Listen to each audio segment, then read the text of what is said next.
Hello, welcome to On Wildlife. I'm your host, Alex Ray. On this podcast, we bring the wild to you. We take you on a journey into the life of a different animal every week, and I guarantee you're going to come out of here knowing more about your favorite animal than you did before. This is a special episode because we're getting into the Thanksgiving spirit. You can probably guess what this episode's going to be about, so keep an ear out for some gobbles because we're heading into the forests to talk about turkeys.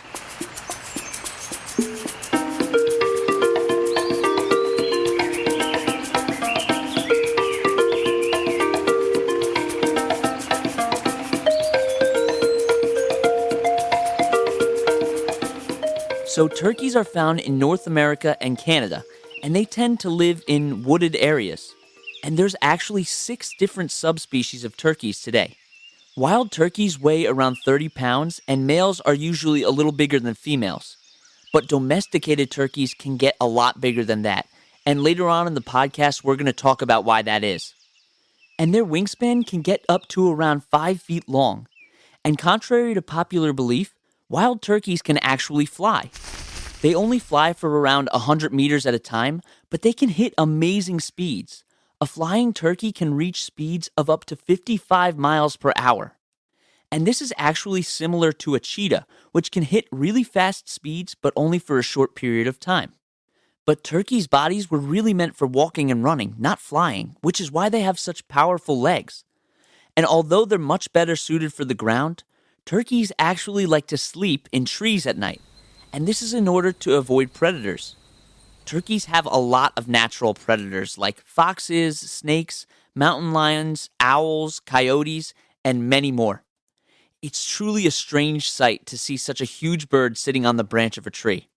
But even if a predator doesn't get to them, they still don't really have that long of a lifespan. They only live for around 3 to 5 years. But the turkey's been in North America for a really long time. Around 40 million years, in fact.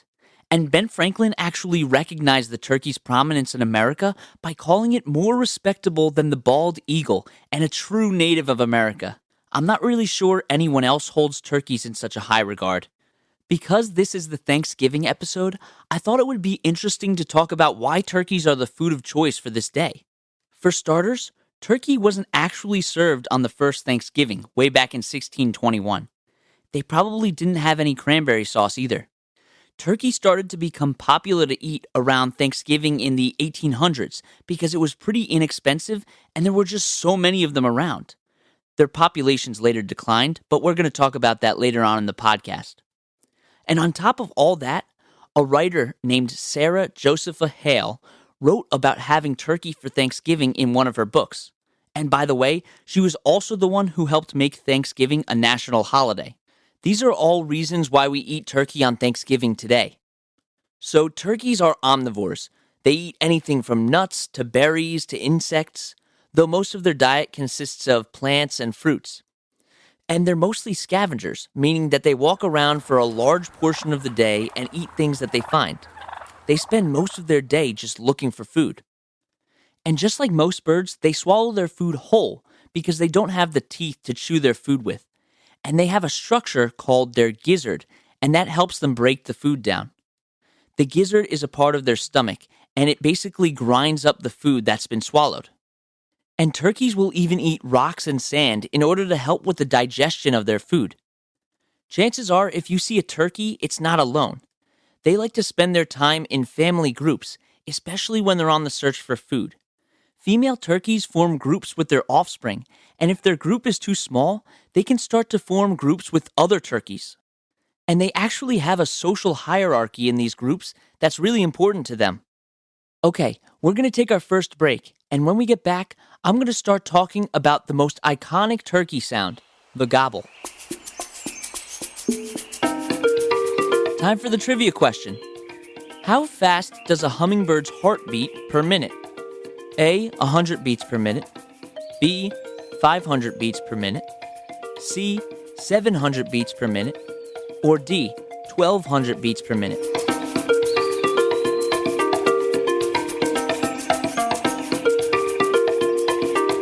The answer is D, 1,200 beats per minute.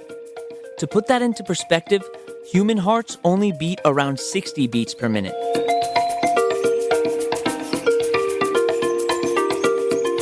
All right, so we're back.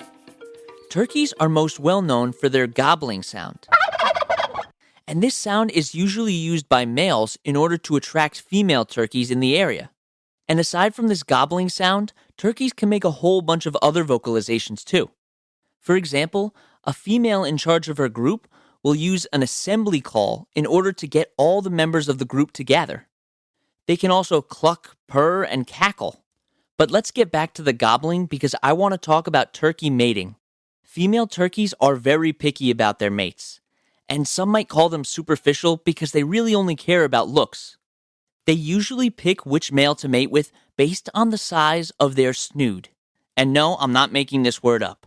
Their snood is a dangly piece of flesh that hangs over the beak of a male. And females are more likely to mate with males who have a longer snood. And there's a few reasons why size matters to these females. Scientists have observed that males with longer snoods have a better immune system and fewer parasites. This means that females use the snood as an indicator to see what male is going to help them make babies that are the most suited for their environment. And something really interesting is that turkeys can actually change the color of their snood. Aside from their snood size, turkeys also have mating behaviors, just like a lot of other birds. After attracting a female using his loud gobble, the male turkey will puff out all of his feathers and do a little dance to show himself off. The male's feathers are pretty colorful, unlike the female's feathers. And turkey feathers are iridescent, meaning that when the light hits them, they kind of shine a specific color. And male turkeys will actually fight for mates, and the dominant male usually gets to pick which female he wants to mate with. But turkeys are polygamous, so they'll mate with more than one other individual. Although turkeys can fly for short periods of time and sleep in trees, they actually build their nests on the ground. And they don't take things from other areas to build their nest like a lot of other birds, but make a very shallow hole out of the dead plants and leaves that are around the area to lay their eggs. Their eggs are a little bigger than chicken eggs, and they can lay from 4 to 17 eggs at a time. And because they don't lay as many eggs as chickens and they're very territorial, people don't really use turkey eggs for human consumption. Turkeys also have really great vision. It's 3 times better than humans. And instead of having binocular vision like humans, turkeys have monocular vision. This means that they can use their eyes separately instead of together. But they can also turn their heads really well, meaning that they can see most things around them at all times. This is extremely helpful for keeping a watchful eye out for predators, and also for finding prey more easily. They not only have great eyesight, but they also have a really keen sense of hearing, too. Many scientists believe that they can hear at lower frequencies than humans, and from much further away. This makes up for their poor sense of smell, which is actually common in most birds. Have you ever heard the saying that you shouldn't touch a baby bird because the mother will reject it if it has your scent? This is completely false. We're going to take our last break, and when we come back, I'm going to talk about domesticated turkeys and also turkey conservation.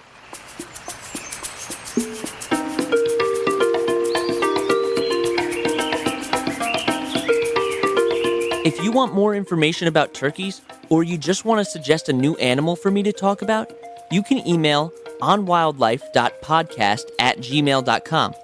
You can also visit our website at www.onwildlife.org. Okay, so we're back, and we're going to start talking about domesticated turkeys. And they're a lot different than wild turkeys for a few different reasons. First of all, the domesticated turkey is much larger than its wild counterpart. And this is due to the fact that domesticated turkeys are bred to be eaten by humans, so we want them to be as big as possible. In fact, the average size of a domesticated turkey today is 2 times larger than the size of a domesticated turkey 60 years ago. It's not because we're adding hormones to the diets of turkeys, which is actually illegal in the United States. It's a process called artificial selection, and humans have been doing this for thousands of years, and not just with turkeys. Basically, People will take the largest turkeys in a population and breed them together, and this goes on for generations. So turkeys keep getting bigger and bigger every year. And this is actually how we got a lot of the fruits that we have today. Over thousands of years, we've taken the most desirable fruits to eat and bred them together to make them even better to eat. And because domesticated turkeys are so fat, they've actually lost the ability to fly. In the United States alone, over 200 million turkeys are eaten every year. But unfortunately, turkeys, along with other farm animals, are inhumanely kept. A lot of the time, they're kept in extremely confined spaces that are just unsanitary. This isn't good for the turkeys or for the people that eat turkey. Aside from the fact that animals kept in unsanitary conditions can spread diseases to people who eat them, turkeys are also smart, social animals that need and deserve humane treatment. And wild turkeys play a really important role in the ecosystem that they live in. First of all, as I stated before, they are a food source for a lot of different organisms. And not only that, but they're also great at population control, as they eat insects and small mammals. In the early 1900s, wild turkeys were almost brought to extinction. It's thought that the turkey population declined from millions to just a couple 100,000. And this is because of two main reasons: overhunting and habitat loss. Turkeys have been an important food source for people, dating all the way back to before Europeans made their way to North America in the 1600s. But as the colonists came here, they started overhunting the turkeys and cutting down forests, which are where turkeys live, to build homes. Luckily, because of hunting restrictions and conservation efforts, the wild turkeys were able to make a good recovery. This, to me, is a great example of how it's not too late to start caring about the conservation of organisms. Life is resilient, and if we're helping to preserve the habitats of these animals, it can really make a difference. Turkey populations are not currently in danger, but it is important to advocate for the welfare of these animals in captivity and also preserve their habitats. That's why you should take a look at some important organizations that are doing just that. There's the RSPCA, the National Forest Foundation, and Compassion in World Farming USA. Thank you so much for coming on this adventure with me as we explored the world of turkeys. You can find the sources that we used for this podcast and links to organizations that we reference at www.onwildlife.org. And that's On Wildlife.